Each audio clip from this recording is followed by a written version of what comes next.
pessoal, ABC Santista para mais um vídeo para você. Se você está aqui pela primeira vez, se inscreva no nosso canal, acione o sininho de notificações.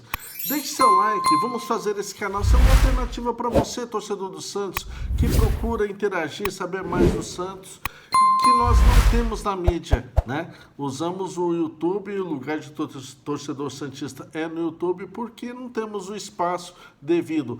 E isso para o maior clube da história do futebol. O clube com a mais rica história, com os maiores jogadores e relíquias que o Santos tem. E a gente procura estar fazendo nesse canal. Queria agradecer todo o apoio que eu tenho recebido, tá? E conto com o apoio de vocês para a gente continuar crescendo. Estamos caminhando aí para 2.000 inscritos. E ao final do vídeo vou colocar aqui o banner para vocês seguirem com a nossa promoção. Mas esse é um vídeo homenagem ao ídolo eternamente nos corações santistas. E eu resolvi fazer esse vídeo em homenagem a um dos maiores, melhores e incríveis atacantes da história do Santos, que honraram o manto sagrado quando vestiu e que fez uma história maravilhosa que eu vou estar compartilhando. Estou falando de Paulo César de Araújo, conhecido como Pagão, que jogou no Santos de 1955 a 1963. Vamos saber um pouquinho mais sobre ele? Nascido em Santos, tá? Em 23 de outubro de 1934, ou seja, esse ano, se estivesse conosco, faria 88 anos. Pagão jogou no Santos, mas antes eu vou falar um pouquinho uma coisa curiosa. De onde vem o apelido Pagão? É que, tradicionalmente, quando nasce uma criança, ainda na Igreja Católica, se batiza logo nos primeiros meses. Mas o pai dele demorou para batizar ele, só foi batizar ele quando ele já estava batendo bola, já era um moleque aí, já trocando passes e chutando a bola quando ele foi batizado. Daí veio o apelido de Pagão. Na Igreja Católica, se não é batizado, é pagão, né? E veio daí esse apelido. Curioso, né? Ninguém sabia, ou muitos não sabiam a origem do apelido dele, mas só porque atrasou o batizado dele. Bom, enfim, ele começou a jogar lá nos clubes próximos do bairro da Vila Matias, em Santos, onde ele viveu e onde ele começou sua infância, até receber uma oportunidade de treinar no Jabaquara, né? O famoso Leão do Macuco. E ele estava treinando lá, levado pelo primeiro técnico, a primeira pessoa que viu ele jogar foi o Arnaldo de Oliveira, né? Chamado de Papa, levou ele para treinar no Jabaquara. Mas ele estava insatisfeito com o rendimento, sentiu que não estava indo muito bem, chegou a considerar parar a carreira, assim, não iniciar a carreira e fazer outra coisa na vida, abandonar as 4 linhas. Foi quando o tio dele, né, chamado aqui tio Oswaldo Rodrigues, conhecido também como Vadico, levou ele para treinar na Portuguesa Santista, onde ele começou a melhorar o desempenho dele. Ele chegou no Santos em 1955, já com 20 anos.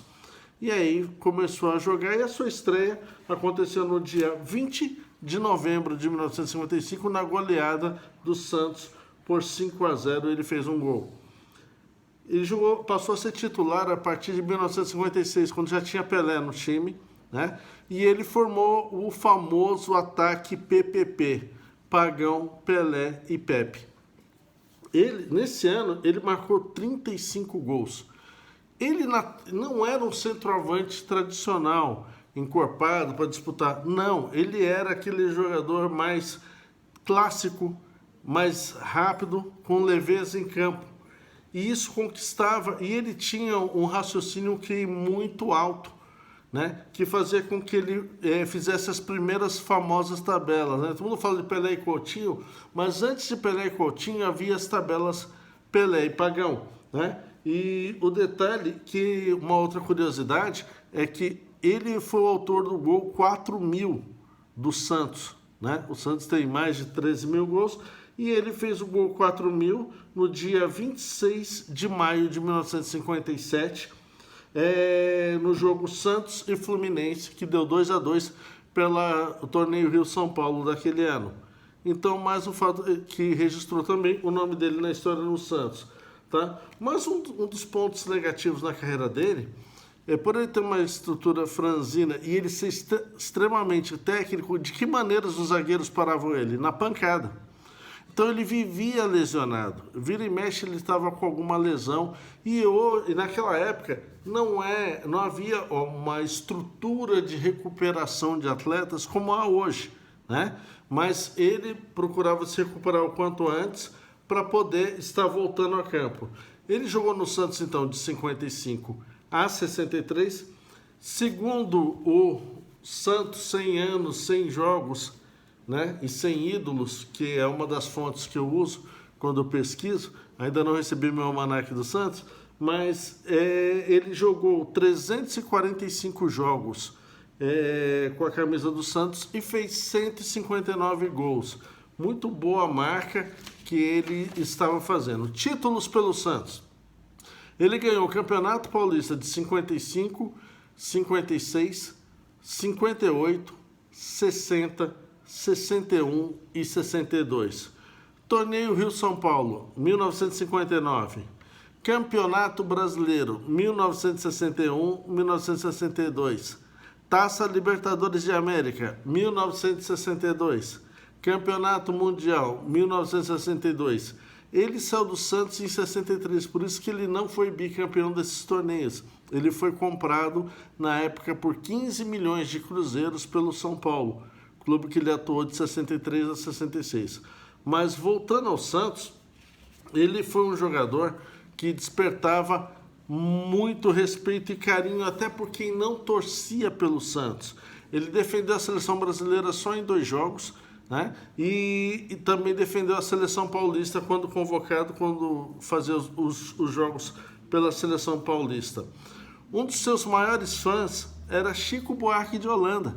Chico Buarque de Holanda, para você ter uma ideia, ele criou um time dele, né, chamado Politeama, né, em que ele reúne com os amigos de fim de ano, ou em feriados, ou em férias, para fazer jogos. E ele era fã incondicional do Pagão, mesmo torcendo para o Fluminense.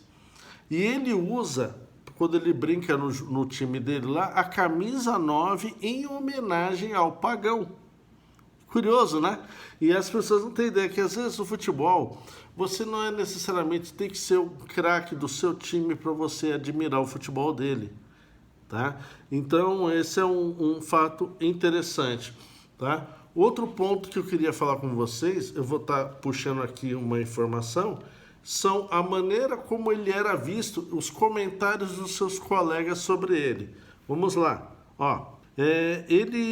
Vou colocar aqui, detalhe, tá? Voltando um pouco ali sobre a parte de contusão dele, foi quando ele se lesionava que surgiu o termo canela de vidro. Falava que ele tinha canela de vidro porque ele estava sempre se lesionando.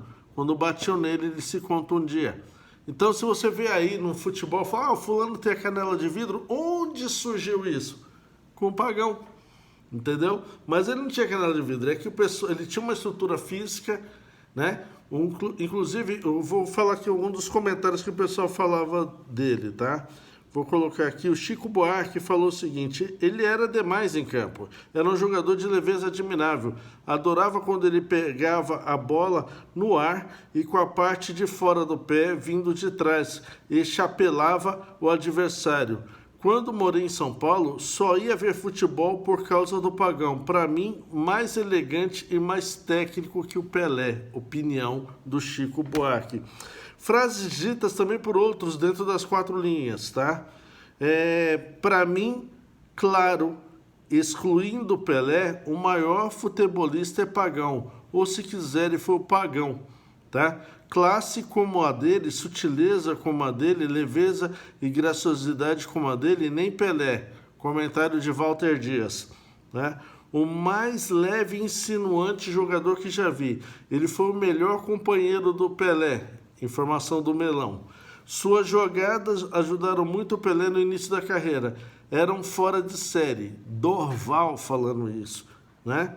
Foi o melhor centroavante que eu tive a oportunidade de jogar. O ponta esquerda Tite, que jogou no Santos.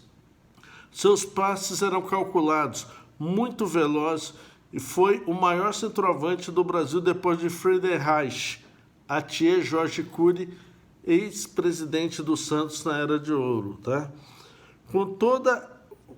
Com todo fora de série, tinha um gênio muito forte, era tinhoso, mas muito honesto e correto.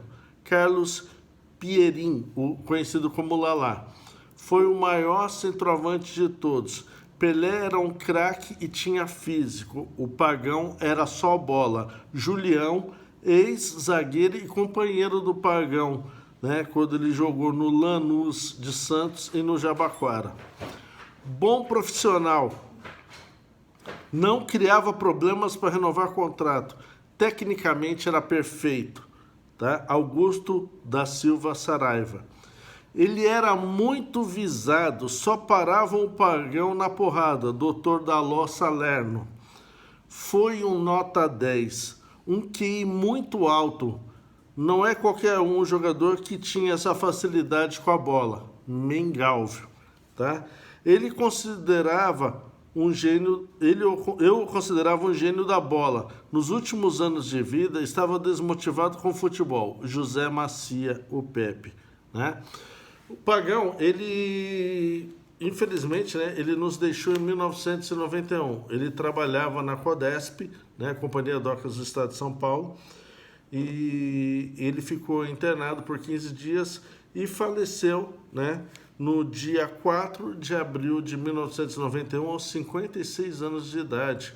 Faleceu jovem, né? Eu acho que ele poderia ter vivido mais. A causa da morte dele foi falência múltipla dos órgãos. Tá? E um detalhe curioso, a Prefeitura de Santos inaugurou um centro, um pequeno estádio, né? E em homenagem a um jogador que jogou nos 3 clubes principais de Santos, o Jabaquara, a Portuguesa Santista e o Santos, deram nome a esse estádio de Paulo César de Araújo, o Pagão. Vocês sabiam disso? Então, está aí a nossa homenagem ao Pagão, grande jogador. Eu vou estar colocando um vídeo agora, com boa parte das informações que eu compartilhei, imagens da época, imagens que eu falo, fotos tiradas da época. E queria agradecer a todos aí por estar prestigiando o canal. E fica aqui a homenagem do canal ABC Santista TV para o Pagão. Se você está aqui pela primeira vez, se inscreva no nosso canal, acione o sininho de notificações. Deixe seu like e vamos continuar compartilhando para você, torcedor do Santos, a história maravilhosa do nosso clube, dos nossos atletas presentes e o que já estão, se Deus quiser, na graça de Deus. Um abraço a todos, faço com muito carinho, por quê? Porque é gostoso falar do Santos. Um abraço.